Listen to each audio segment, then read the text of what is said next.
Les acteurs de la lutte contre l'insécurité alimentaire engagés dans une nouvelle dynamique pour mieux faire face à ce phénomène dans un contexte d'insécurité. Ils ont mené la réflexion ce 23 décembre dans la capitale burkinabé. C'est à l'occasion de la 11e Assemblée générale du Conseil national de sécurité alimentaire et nutritionnelle. Les grandes décisions à découvrir dans cette édition. Dans l'actualité également, les chrétiens et les burkinabés en général s'activent pour la fête de la nativité. Nous sommes à moins de 24 heures de 48 heures de Noël et les lieux de commerce grouillent du monde. Dans ce journal, nous vous ferons vivre l'ambiance des préparatifs de la Noël dans la ville de Ouagadougou. Nous sommes également allés à la rencontre d'un homme d'église qui vous dira tout sur la portée spirituelle de la fête de la nativité. Actualité à l'étranger, en Algérie, le général Ahmed Gaïd Salah est décédé ce lundi. Celui-là qui a dirigé le pays après la démission du président Bouteflika était l'un des hommes les plus puissants de l'Algérie. Il a occupé le poste de chef d'état-major de l'armée depuis 2004. Plus de détails sur cette disparition à suivre en fin de journal. Mesdames, Messieurs, bonsoir. Merci de nous suivre. Pour ouvrir ce journal, sachez que le Burkina Faso a fait des progrès dans la gestion des finances publiques selon le rapport 2018 produit par la Cour des comptes. Ce rapport a été remis ce matin au président du Faso. Roch-Marc Christian Kaboré a également reçu les ministres en charge de la famille de la sous-région qui sont allés lui faire le point des travaux sur la protection des droits des enfants. La synthèse avec Jean-Eudes Bayala et Omar Zambri. Une délégation des ministres en charge de la famille du Burkina Faso, du Bénin et du Togo reçut en audience à Kosiam. Les ministres sont venus faire l'état des lieux des travaux sur le protocole d'accord en matière de protection des droits des enfants en situation de traite ou de mobilité. Les trois pays ont signé ce protocole d'accord qui renforce davantage la protection des droits des enfants. Aujourd'hui, les statistiques de notre département, du ministère en charge de la femme, ont donné à peu près en 2018 plus de 1700 enfants en situation de mobilité ou en traite. Et sur ces enfants, nous avons à peu près 28% qui sont de nationalités étrangères, qui ne sont pas des nationalités du Burkina Faso sur nos frontières du sud-ouest, de l'est, le plateau central. Donc il était bon que nous voyions avec mes collègues où ces enfants sont issus, du Bénin, du Togo, il y a le Niger et le Nigeria, pour voir comment ensemble nous pouvons travailler à maintenir nos enfants dans notre espace, et mieux si les enfants sont dans un autre espace qui soit au même niveau de traitement. Qu'un Burkinabé soit au Bénin ou qu'un Burkinabé soit au Togo, il devait être aussi traité comme s'il était au Burkina Faso, un enfant, et que ce soit ainsi vice-versa partout. Selon la ministre porte-parole de la délégation, un comité de suivi du protocole a été mis en place. Cet accord permettra également de poursuivre les auteurs de trafic d'enfants et de les extrader vers leur pays d'origine pour y être poursuivis et jugés. Avant cette délégation, le président du Faso a reçu une autre délégation, celle de la Cour des comptes. Cette délégation, conduite par le premier président de la Cour des comptes, Jean-Émile Somda, est venue sacrifier à la tradition en présentant son rapport public édition 2018. Selon le rapport 2018, il y a un bond qualitatif dans la gestion de la chose publique au Burkina Faso par rapport aux années antérieures. Dans l'actualité également, le Burkina Faso veut passer à une harmonisation de ses activités au profit des filets sociaux et pour mieux répondre à l'insécurité alimentaire. Et c'est l'une des grandes décisions prises à la 11e session ordinaire de l'Assemblée générale du Conseil national de sécurité alimentaire tenue ce 23 décembre à Ouagadougou. La dite Assemblée générale a été présidée par le Premier ministre. Le compte rendu complet avec Idrissa Warga et Moumouni Soubeiga. Trois principales décisions sont prises à la 11e session ordinaire de l'Assemblée générale du Conseil national de sécurité alimentaire. Au nombre de celles-ci, l'harmonisation des modalités d'intervention en matière de filets sociaux et de réponse à l'insécurité alimentaire et à la malnutrition au Burkina.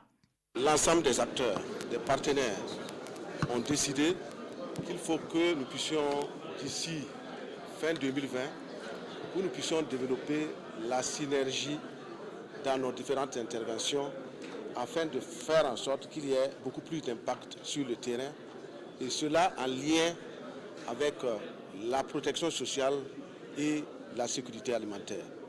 C'est le chef du gouvernement qui préside les travaux de bout en bout. Pour Christophe Marie-Joseph Dabiré, des localités font face à une crise alimentaire liée à l'insécurité et il faut agir vite avec des réponses appropriées.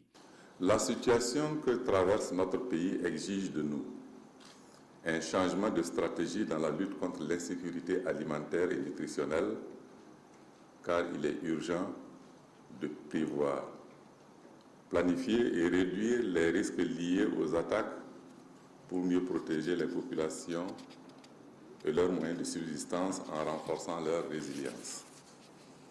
Il est donc impératif d'engager des réflexions profondes sur la conception et la mise en œuvre de stratégies idoines à même d'assurer la sécurité alimentaire et nutritionnelle dans les zones fragiles. En termes de production alimentaire, 21 provinces sont excédentaires, 17 déficitaires et 7 en équilibre. Les provinces du Lorum, du Soum et du Bam sont dans l'œil du cyclone avec les attaques terroristes. Et selon le ministre de l'Agriculture, le gouvernement a disponibilisé de façon exceptionnelle plus de 100 000 tonnes de stocks alimentaires pour parer à toute éventualité. Les députés du groupe parlementaire du Mouvement du Peuple pour le Progrès font le bilan de leur participation à la deuxième session ordinaire de l'Assemblée nationale qui vient de s'achever. C'était ce matin au cours d'une conférence de presse à Ouagadougou. D'autres sujets d'actualité tels que la question du prélèvement de l'UTS ou encore la dette intérieure se sont invités aux échanges avec les journalistes. Des détails avec Alidou Badini et Adama Koulibaly. Face aux journalistes, le président du groupe parlementaire MPP fait le point de la session ordinaire de l'année 2019, dite session budgétaire. Pour un budget exercice 2020 se chiffrant à plus de 2233 milliards de francs CFA pour les recettes et à plus de 2518 milliards de francs CFA pour les dépenses, le groupe parlementaire MPP a sa lecture. Il faut aussi noter que la part a été belle au niveau des secteurs sociaux. Ainsi, la part du budget consacré au ministère de l'Éducation est de 24,93% pour une norme communautaire de 15,6%, tandis que le ministère de la Santé bénéficie de 12,71% des allocations du budget de l'État pour une norme de 12,7%. Le taux de croissance se maintient autour de 6%. Et le déficit budgétaire est contenu dans la fourchette de 3% en 2020. Nos indicateurs de performance sont donc au beau fixe, ce qui est un bon signal pour le développement de notre économie et pour le bien-être de nos populations.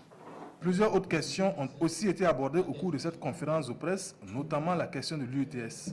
Selon le président du groupe parlementaire MPP, la décision du gouvernement vise à corriger l'injustice entre les différents contribuables. Concernant la dette intérieure qui serait en augmentation, le groupe parlementaire MPP invite le gouvernement à prendre les mesures idoines pour son apurement, bien que la situation soit sous contrôle.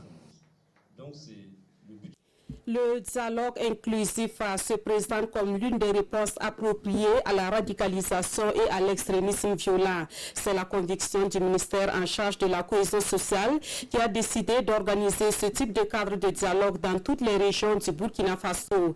La première région à abriter ce genre de rencontre est le Sahel et c'est à Dori que les représentants des différentes couches sociales se sont retrouvés pour échanger. Le compte rendu de Hamza Ganame et Seydou Ousson. Le Burkina Faso est depuis un certain temps agité par des conflits intra- et intercommunautaires, fragilisant le tissu social et mettant en péril la cohésion sociale. Ces conflits sont la conséquence du développement de la radicalisation, du discours haineux et de la montée de l'extrémisme. Le pays vit une situation de crise selon le ministère en charge de l'administration territoriale et de la cohésion sociale. Et comme solution à ces crises, le département prône le dialogue inclusif. Ce dialogue commence ici à Dori. Le dialogue, vous le savez, est un instrument de cohésion sociale, c'est un instrument de résolution des crises. Et nous avons pensé qu'en privilégiant en tout cas ce dialogue inclusif, ça va contribuer en tout cas à la résolution des crises, ça va contribuer à stabiliser notre pays, ça va contribuer à la promotion de la paix, la tolérance, le pardon et la cohésion sociale dans le pays. Cette rencontre donne la possibilité à ces dignitaires coutumiers, religieux et politiques de la région du Sahel, d'identifier les causes profondes du développement de la radicalisation, du discours haineux et de l'extrémisme violent. Ils sont aussi appelés pour échanger sur ses conséquences, notamment celles liées à la fracture de la cohésion sociale et au développement de la région du Sahel. Nous aurons 2 communications ce matin. La première communication va porter sur la contribution des forces vives à la consolidation et au renforcement de la cohésion sociale au niveau du Burkina Faso. Et la deuxième communication va porter sur la méthodologie que nous avons adoptée pour l'atelier. Cet atelier de dialogue inclusif va être organisé dans toutes les régions du Burkina. Et le ministère en charge de l'administration territoriale et de la cohésion sociale espère que les travaux de ces différentes concertations vont apporter des réponses aux crises que connaissent le pays, des crises qui ont mis le pays en retard en matière de développement. Autre point de l'actualité, et je vous amène à Bazoulé et à Sabou pour parler de ce projet visant à atténuer les effets du stress hydrique sur la grande faune. Concrètement, grâce à ce projet, la ressource eau sera disponible même en saison sèche pour les espèces fauniques. Les infrastructures réalisées dans le cadre de ce projet ont été visitées par le ministre en charge de l'environnement, Salifou Belem et Marguerite Douaniou. Les crocodiles de Bazoulé et de Sabou n'auront plus à souffrir de manque d'eau, notamment pendant les périodes chaudes de l'année. Les 2 mares bénéficient désormais de fourrages et de boulis réalisés par le ministère en charge de l'environnement pour permettre aux sauriens de s'épanouir dans leur lieu de vie naturel. La visite du ministre Nestor Bassière ce 19 décembre sur les 2 sites a pour but de constater la bonne marche des ouvrages. Il était important de venir constater réellement de vue les réalisations qui ont été réalisées dans le cadre de ce projet, afin de voir comment ces réalisations ont été faites et surtout appeler les populations bénéficiaires de ces infrastructures d'accompagner le gouvernement dans la protection et l'entretien de ces infrastructures. Ces infrastructures sont réalisées dans le cadre du projet d'atténuation des effets du stress hydrique sur la grande faune, un projet qui accompagne l'ensemble des aires fauniques du pays. Le projet vise essentiellement à disponibiliser l'eau pour les animaux sauvages au niveau des aires fauniques du Burkina. Nous avons remarqué que le problème d'eau, ce n'est pas seulement au niveau des aires fauniques classiques que nous connaissons. Voilà pourquoi nous avons intégré certains sites comme Bazoulé, où les crocodiles avaient réellement un sérieux problème d'eau. Direct, on a constaté sur certaines images des crocodiles qui baignent à peine dans la boue. C'était réellement affreux à regarder. Plus de 120 millions de francs CFA ont été investis dans la réalisation de ces ouvrages, dont 22 millions de francs CFA à Sabou et 99 millions de francs CFA à Bazoulé. Et c'est une initiative de la même importance qui est développée pour sauver les silures sacrés du marigot oué à Bobo-Dioulasso. Ces espèces qui font partie intégrante de l'histoire de la ville de Sia étaient jusque-là menacées par le manque d'eau. La solution est désormais trouvée grâce au ministère en charge de l'environnement qui a débloqué plus de 20 millions de francs CFA pour réaliser un château d'eau dans le but de mieux protéger les silures du marigot oué. Drissa Traoré, Siriki Milogo et Rachida Sawadougou. Les silures font partie des armoiries de la commune de Bobo-Dioulasso. Depuis quelques années, la survie de ces silures est menacée. Et pour cause, le marigot oué qui les abrite manque d'eau. Une situation due aux actions de l'homme. Pour inverser la tendance, le ministère de l'Environnement remet officiellement un forage au profit des silures du oué. Durant toute l'année, il y a des difficultés en eau. Pour nous, il fallait réaliser un forage à grand débit afin bien sûr d'augmenter le débit du marigot et permettre bien sûr aux silures bien sûr de rester et de vivre dans l'eau durant toute l'année. Donc c'est dans ce sens-là nous avons travaillé bien sûr en collaboration avec les communautés et pour qu'ensemble on réalise cet outil et bien sûr pour permettre bien sûr d'avoir de l'eau toute l'année dans le marigot oué. Tout en saluant ce geste qui vient contribuer à la sauvegarde d'un pan de l'histoire de la ville de Sia, le conseil municipal s'engage à poursuivre ses actions en vue de la préservation des autres sites touristiques. Mais aujourd'hui, l'événement est très important pour notre ville, qui est la capitale culturelle du Burkina Faso. Et également, vous le savez que le marigot oué, qui abrite les silures sacrées, reste un véritable patrimoine culturel historique que nous voulons exploiter, que nous voulons mettre véritablement en valeur et travailler à ce que la vocation naturelle soit au rendez-vous au profit de la ville de Bobo-Dioulasso et le pays entier. Le coût de ce forage est de 20 494 000 francs CFA. Sa réalisation s'inscrit dans la mise en œuvre du projet d'atténuation des effets du stress hydrique sur la grande faune du Burkina. Que peut-on retenir comme résultat du FAFPA, le Fonds d'appui à la formation professionnelle et à l'apprentissage? Pour le savoir, les responsables du FAFPA ont initié des tournées à travers le Burkina Faso. À l'étape de la région des Cascades, ils ont constaté des résultats encourageants dans les domaines de la culture maraîchère et de l'élevage. Biti Bienao et Amadou Lougui. À 21 ans, Mariam Kindo porte déjà sur ses épaules les charges de sa famille. Elle est devenue avicultrice grâce au soutien du FAFPA, le Fonds d'appui à la formation professionnelle et à l'apprentissage. Chaque mois, je peux vendre environ 90 têtes de poules. Les revenus me permettent de payer la scolarité pour mon grand frère dans le privé. Je m'occupe également des soins de santé de mon père. Tout comme Mariam, cette association composée de maraîchers a également été soutenue par le FAFPA, un soutien en formation et en matériel agricole. En tout cas, la formation, les dons, en tout cas, les mots me manquent. Je vous dis merci, merci, merci mille fois. Je ne savais pas comment faire pour avoir beaucoup. Nous, on faisait seulement pour pouvoir nous nourrir. Mais maintenant, avec la formation, on sait qu'on peut se retrouver dedans, se nourrir et puis avoir quelque chose pour s'occuper de notre petite famille. Et le gouvernement peut être fier que les bénéficiaires, les vrais bénéficiaires, donc en tout cas profitent donc des financements parce que c'est des fonds publics. Il y a aussi des partenaires qui nous accompagnent, mais cette année 2019, c'est vraiment essentiellement l'État et qui a vraiment fait un grand effort donc pour renforcer donc le financement, en tout cas les moyens de financement du FAFA afin de pouvoir produire donc les résultats que nous sommes en train de toucher du doigt. Cette année, dans la région des Cascades, environ 10 sessions de formation ont été initiées par le Fonds d'appui à la formation professionnelle et à l'apprentissage.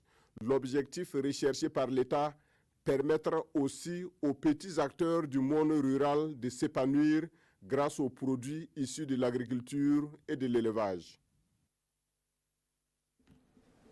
Un décret pris en Conseil des ministres sans une concertation et un accord préalable avec le partenaire social, c'est ce que dénonce le syndicat autonome des travailleurs de l'information et de la culture concernant le décret portant statut dérogatoire de la RTB et des éditions Sidoya. Le Synatic était face à la presse ce matin pour exprimer son mécontentement vis-à-vis du gouvernement. On en sait plus avec Rasmani Zondi et Vincent Kendrebego.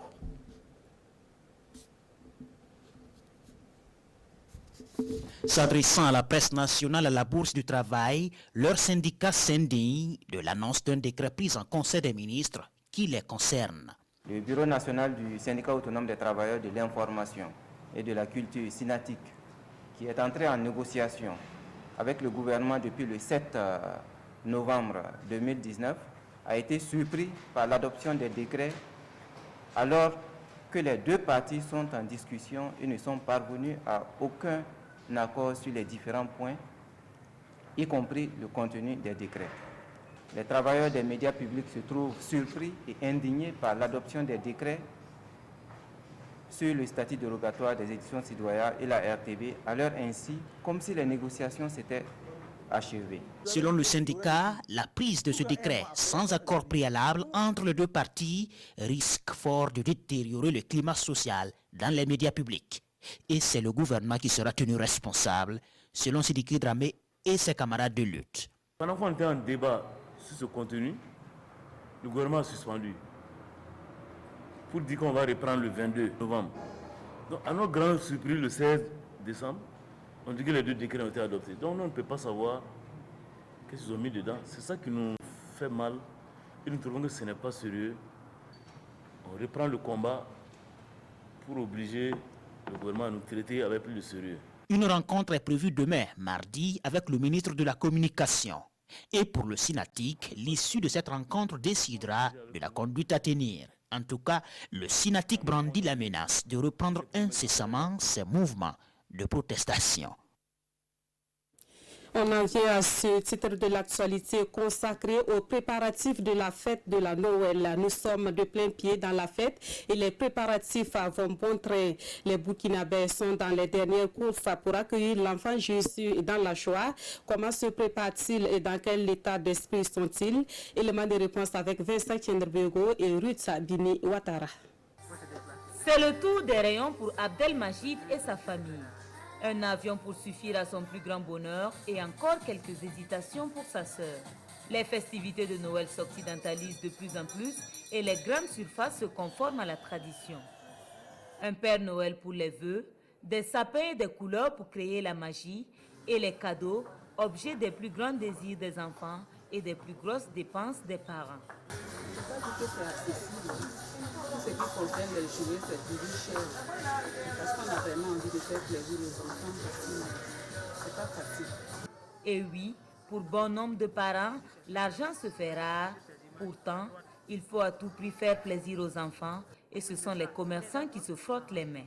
On va dire que les périodes de fête sont des périodes fastes. Pour ce qui nous concerne, en tout cas, on sent de plus en plus que les gens commencent à arriver et nous espérons qu'ils vont venir davantage.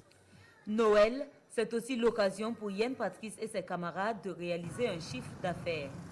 Installés aux abords des rues, ils ont une offre tout aussi diversifiée. On est là depuis le 1er décembre. On a vendu plus d'arbres que l'année passée, donc le marché est monté. Il y a des arbres, il y a des sapins, il y a des jeux de lumière, il y a des presses et des personnages. C'est à chacun selon sa bourse, mais la cherté des prix, le manque d'argent et l'inquiétude liée à la sécurité reviennent sur toutes les lèvres. Qu'à cela ne tienne, les Burkinabés s'apprêtent à célébrer la naissance du Christ et tout sera mis en œuvre pour que la magie de Noël s'opère.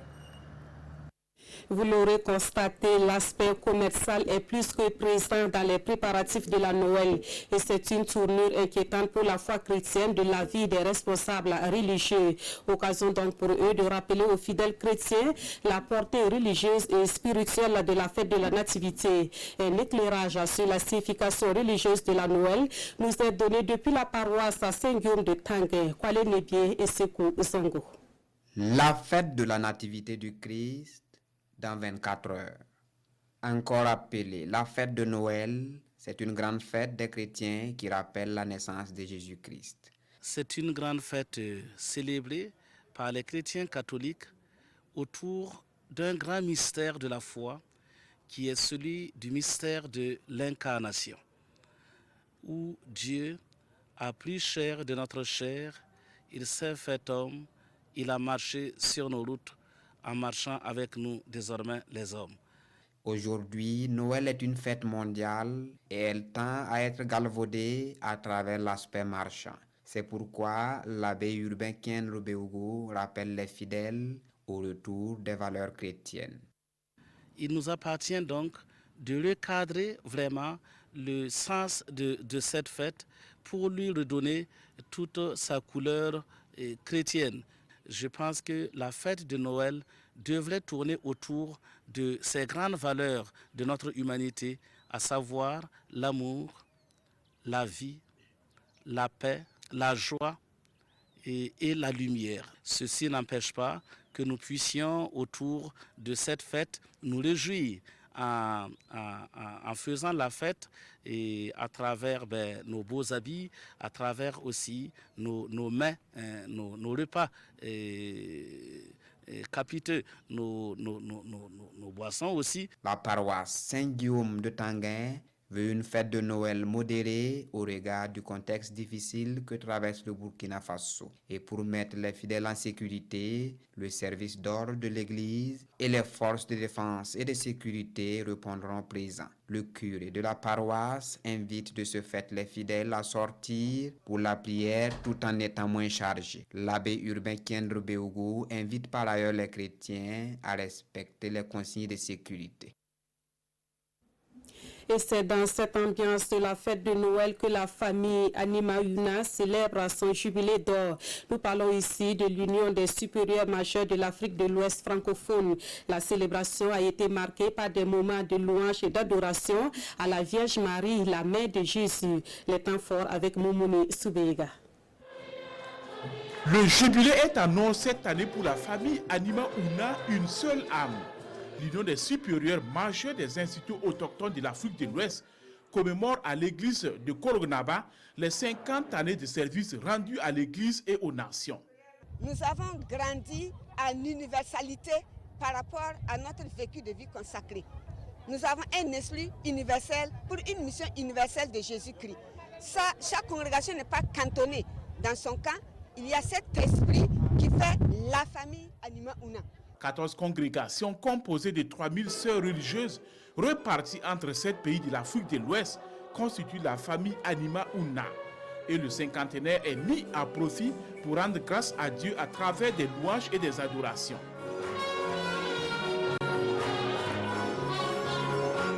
Pour qu'elles aient pu s'entendre suffisamment pour se retrouver et continuer à travailler régulièrement jusqu'à pendant 50 ans. C'est le signe évident que c'est une congrégation sérieuse de femmes qui se dévouent pour l'homme et pour Dieu. La famille Anima Ouna projette déjà son jubilé d'Albâtre avec le défi de s'étendre dans le monde entier. En attendant, toutes les religieuses sont envoyées en mission pour annoncer l'évangile du Christ.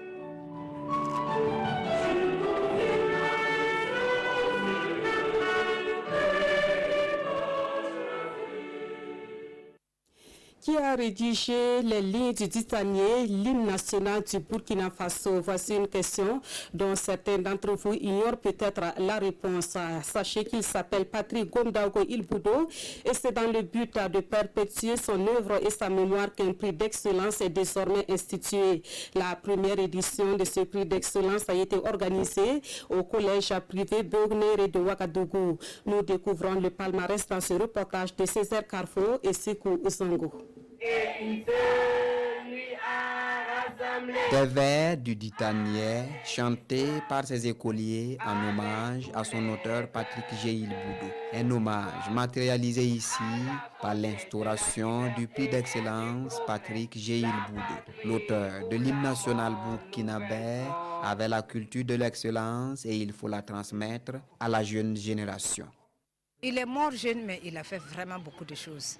Maintenant, ce que je peux faire, c'est quand même faire quelque chose qui perpétue sa mémoire. Au sein de l'établissement que je dirige, je pense que c'est le lieu le plus indiqué pour semer vraiment les graines des valeurs qu'il a prônées. Patrick le mérite amplement.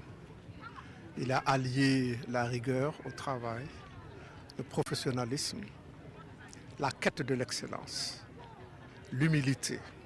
Avec 18,62 de moyenne en classe de 4e, Abdul Razak Ousunogo Bambara est ainsi fait premier lauréat du prix d'excellence Patrick Géil Boudou, un prix qui honore le lauréat. Je suis extrêmement heureux d'avoir reçu ce prix qui m'honore en ce jour et qui m'encourage à toujours exceller, car seul le travail paie.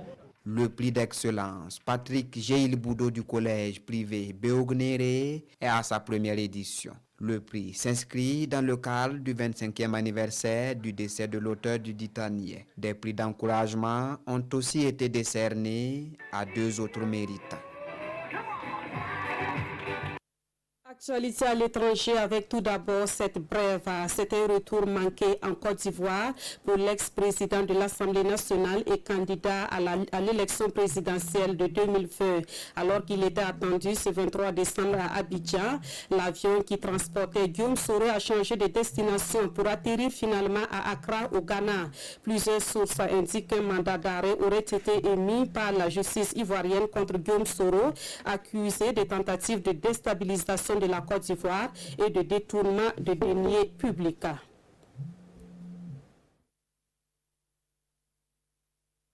Ahmed Gaïd Salah, celui-là qui a dirigé le pays suite à la démission de Abdelaziz Bouteflika, le haut gradé algérien, a passé l'arme à gauche ce 23 décembre. Il devrait célébrer ses 80 ans le 13 janvier prochain. Il était l'un des piliers du pouvoir algérien.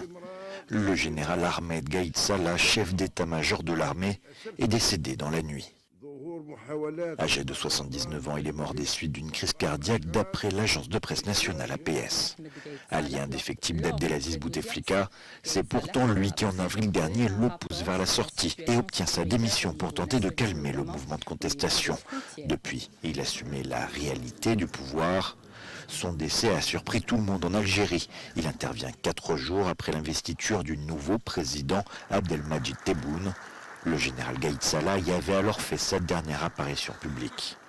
Malgré le scrutin qu'il avait pleinement soutenu, le chef de l'armée était toujours soupçonné par les manifestants d'être celui qui tire les ficelles en sous-main du pays. Ancien combattant de l'armée de libération nationale, avec son décès, c'est une page de l'histoire algérienne qui se tourne. Reste à savoir comment sa disparition va remodeler le paysage politique algérien. Et c'est la fin de ce journal. Merci de l'avoir suivi. L'information vous revient à 22h30 dans une présentation de Ismaël Ladiloma Sirima. Mais avant, vous pourrez suivre le magazine des sports sous le coup de 21h. Merci de votre fidélité à la RTB.